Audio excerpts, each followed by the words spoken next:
ದೆಹಲಿಯ ಪೂರ್ವಕ್ಕೆ 400 ಮೈಲಿ ದೂರದಲ್ಲಿ ಕಾನ್ಪುರ್ ಎಂಬ ಪುಟ್ಟ ನಗರವಿದೆ.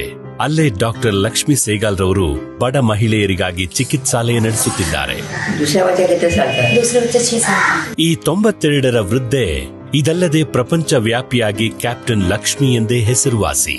ಅವರು ಭಾರತ ಸ್ವಾತಂತ್ರ್ಯ ಹೋರಾಟದ ಜೀವಂತ ಸಾಕ್ಷಿಯಾಗಿದ್ದಾರೆ. 1914ರಲ್ಲಿ ಲಕ್ಷ್ಮಿಯವರು ಜನಿಸಿದಾಗ ಭಾರತದಲ್ಲಿ ಬ್ರಿಟಿಷರ ಸರ್ವಾಧಿಕಾರವಿತ್ತು. To be kept in slavery by a small nation thousands of miles away was very repulsive, I should say. There is nothing more precious in life than freedom. ದೇಶದಾದ್ಯಂತ ಭಾರತೀಯರು ಬ್ರಿಟಿಷರ ಆರ್ಥಿಕ ರಾಜಕೀಯ ಹಿಡಿತಕ್ಕೆ ತತ್ತರಿಸಿ ಹೋಗಿದ್ದರು. ಲಕ್ಷ್ಮಿ ಚಳವಳಿಯಲ್ಲಿ ಭಾಗವಹಿಸಿದರೂ ಸ್ವಾತಂತ್ರ್ಯದ ಬಗ್ಗೆ ಅವರಿಗೆ ಬೇರೆಯದೇ ಅಭಿಪ್ರಾಯಗಳಿದ್ದವು. Mahatma Gandhi felt that as part of the freedom struggle, all students should leave their studies and join the struggle. But I was not in favor of that thing, because I thought, what was the use? We would be half educated and not having a profession. And after freedom, what would happen?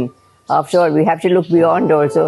So I was determined to become a doctor, and I finished my medical studies. Lakshmi ವೈದ್ಯಕೀಯ ವೃತ್ತಿಯನ್ನು ಸಿಂಗಾಪುರಿನಲ್ಲಿ ಆರಂಭಿಸಿದರು. ಆ ಸಮಯದಲ್ಲೇ ಸುಭಾಷ್ ಚಂದ್ರ ಬೋಸ್ ಅವರು ಬ್ರಿಟಿಷರನ್ನು ಎದುರಿಸಲು ಸೈನ್ಯ ಕಟ್ಟುತ್ತಿದ್ದರು. ಅದು ಲಕ್ಷ್ಮಿಯವರನ್ನು ಆಕರ್ಷಿಸಿತು. I felt that Mahatma Gandhi's ideas of non-violence, although very noble, wouldn't give us independence. ಬೋಸರು ಸ್ಥಾಪಿಸಿದ ಮಹಿಳಾ ಹೋರಾಟ ಘಟಕ ಲಕ್ಷ್ಮಿಯವರ ಜೀವನವನ್ನೇ ಬದಲಿಸಿತು. And he called me at 7 o'clock in the evening, and it went on for 8 hours. So he said, are you willing? I said, I'm quite willing. ಲಕ್ಷ್ಮಿಯವರು 1000 ಮಹಿಳಾ ಸೈನಿಕರಿದ್ದ ಝಾನ್ಸಿ ರೆಜಿಮೆಂಟ್ಗೆ ಮುಂದಾಳತ್ವ ವಹಿಸಿದರು. ಅದು 1942ರ ಸಮಯ. ಜರ್ಮನ್ ಜಪಾನಿಗಳಿಗೆ INA ಮಧ್ಯೆ ವಿವಾದಗಳಿದ್ದರೂ ಅದೇ ಒಕ್ಕೂಟದಲ್ಲಿದ್ದರು. Freedom was the main thing, and that's why he formed the INA. And he took help from whomever he could. He said, I would take help from the devil himself if that would give us independence. ಸೈನಿಕರು ಶರಾಯಿಯನ್ನು ಧರಿಸಿ ಬಂದೂಕನ್ನು ಹಿಡಿದು ದಟ್ಟ ಕಾಡಿನತ್ತ ನಡೆದರು. For these women, the hardships that they underwent as recruits and then trainees of the INA was nothing compared to the hardships in their daily lives. With the result that their physique improved, their self-confidence became greater, and altogether they were able to stand up to everything. ಅವರ ಯೋಜನೆಯು ಸಿಂಗಾಪುರಿನಿಂದ ಬರ್ಮಾದ ಮೂಲಕ ಭಾರತದ ಗಡಿಯನ್ನು ಸೇರುವುದಾಗಿತ್ತು. 3 ವರ್ಷಗಳಲ್ಲಿ ಅನೇಕ ಕಷ್ಟಗಳನ್ನೆದುರಿಸಿ ತಮ್ಮ ತಾಯ್ನಾಡು ಸೇರಲು ಸಿದ್ಧರಾದರು. ಆದರೆ 2ನೇ ಮಹಾಯುದ್ಧವು ಜಪಾನ್ ಮತ್ತು INA ಅಭಿಪ್ರಾಯಗಳನ್ನು ಬದಲಿಸಿತು. ಇದರಿಂದಾಗಿ INA ದಕ್ಷಿಣ ಪೂರ್ವದ ಏಷ್ಯಾಗಳಲ್ಲಿ ಬೆಂಬಲವನ್ನು ಕಳೆದುಕೊಂಡಿತು. ಬೋಸ್ ರವರು ಕಾಡಿನಲ್ಲಿದ್ದ ಲಕ್ಷ್ಮಿಯ ತಂಡವನ್ನು ಹಿಂದೆ ಬರುವಂತೆ ಹೇಳಿದರು. That caused us the most sorrow and anguish and everything else was the day we were told that it's over. You have to, for this time, you have to retreat. No more fighting. That was really the hardest thing to accept. ಆದರೂ INAಯಿಂದ ಸ್ವಾತಂತ್ರ್ಯದ ಕೋಲಾಹಲವೆದ್ದಿತು. ಭಾರತೀಯರು ದೆಹಲಿಯ ಕೆಂಪುಕೋಟೆಗೆ ಸಾವಿರಾರು ಸಂಖ್ಯೆಯಲ್ಲಿ ಭಾಗವಹಿಸಿ ಬಂಧನದಲ್ಲಿದ್ದ INA ಅಧಿಕಾರಿಗಳ ಶಿಕ್ಷೆಯನ್ನು ವಿರೋಧಿಸಿದರು. 1942ರಲ್ಲಿ ಭಾರತ ಸ್ವತಂತ್ರವಾದರೂ ಲಕ್ಷ್ಮಿಯವರಿಗೆ ಮಾತ್ರ ಹೋರಾಟ ಇನ್ನೂ ಬಾಕಿ ಇದೆ ಎನಿಸಿತು. After getting independence, people thought that our troubles were all over, without realizing that the real trouble still existed. That was poverty, unemployment, the position of this caste problem, and the suppression of women. They've all remained till this day.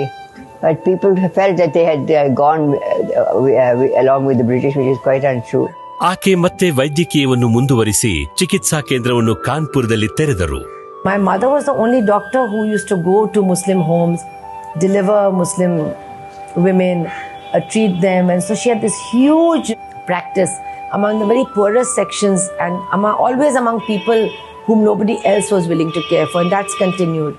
ಯುವ ಭಾರತ ರೂಪುಗೊಳ್ಳುತ್ತಿರುವಂತೆಯೇ ಲಕ್ಷ್ಮಿಯವರು ಕಾರ್ಮಿಕರ ಹಕ್ಕುಗಳಿಗಾಗಿ ಸರ್ಕಾರದ ಕೆಲವು ನಿಯಮಗಳನ್ನು ಎದುರಿಸಲು ರಾಜಕೀಯ ಹೋರಾಟ ನಡೆಸಿದರು.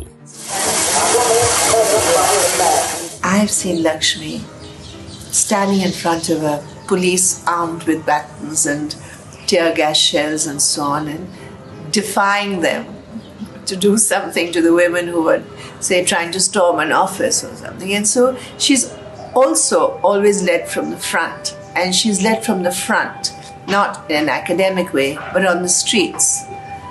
So she's also a street fighter. ಇವರು 1971ರಲ್ಲಿ ಕಮ್ಯುನಿಸ್ಟ್ ಪಾರ್ಟಿ ಸೇರಿದರು. ಮತ್ತೊಮ್ಮೆ ಇವರಿಗೆ ಭಾರತದ ಮಹಿಳೆಯನ್ನು ಮುನ್ನಡೆಸಬೇಕೆನಿಸಿತು.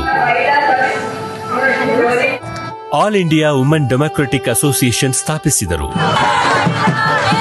ಇದೇ ವರ್ಷ ಈ ಸಂಸ್ಥೆ ರಜತ ಮಹೋತ್ಸವವನ್ನು ಆಚರಿಸುತ್ತಿದೆ. ಭಾರತದ ಅತಿ ದೊಡ್ಡ ಮಹಿಳಾ ಸಂಸ್ಥೆಯಾಗಿದೆ ಇದು. She's a big name. They would take her for a meeting somewhere and more people would come because she was coming, etc. We started with 5 women and next year we hope to reach 1 crore of women. 89ನೇ ವಯಸ್ಸಿನಲ್ಲೂ ಅಭಿವೃದ್ಧಿಗಾಗಿ ತಮ್ಮ ಧ್ವನಿ ಸೇರಿಸಿದರು. She was the candidate of the left for President of India in the last presidential election. Once again, suddenly she was able to say what she wanted to say before big audiences, before the media, and she knew that she was not going to win. So she said, thank goodness I'm not going to win. I can't imagine anything worse than being President of India. ಈ ಪ್ರಚಾರವನ್ನು ತಮ್ಮ ಚಿಂತನೆಗಳಿಗಾಗಿ ಬಳಸಿಕೊಂಡರು. ಯುವ ಹೋರಾಟಗಾರ್ತಿಯ ಹುಮ್ಮಸ್ಸೆ ಅವರಲ್ಲಿ ಕಾಣುತ್ತಿತ್ತು. One morning when she woke up, she had a big smile on her face. So I said, what were you dreaming about that you are smiling away? She said, oh, I had a wonderful dream. I dreamt that I became president and I had moved into the Rashtrapati Bhavan, which is where the president lives. And there were lots of carpenters doing something. They were doing some kind of work, banging around. And there were lots of women dressed like Mother Teresa who were wandering in and out. And then I realized that I had donated the presidential palace to the Mother Teresa's nuns to start a hospital for the poor and for the dying. And I was very happy and I thought it's worth being president if I can do this. Freedom is in 3 forms. Political emancipation from the conqueror. The other is economic and the third is social. When we only got the political. ತಮ್ಮ 92ರ ಪ್ರಾಯದಲ್ಲೂ ಲಕ್ಷ್ಮಿಯವರು ಚಿಕಿತ್ಸಾಲಯದ ರೋಗಿಗಳ ಆರೈಕೆ ಮಾಡುತ್ತಾರೆ.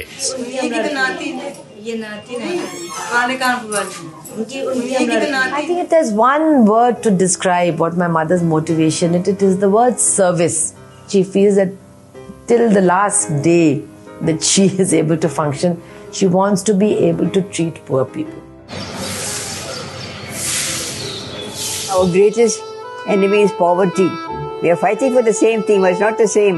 Because previously it was easy to identify the aggressor and it was possible from outside, for the foreigner. Now we have to fight for within our country, within ourselves.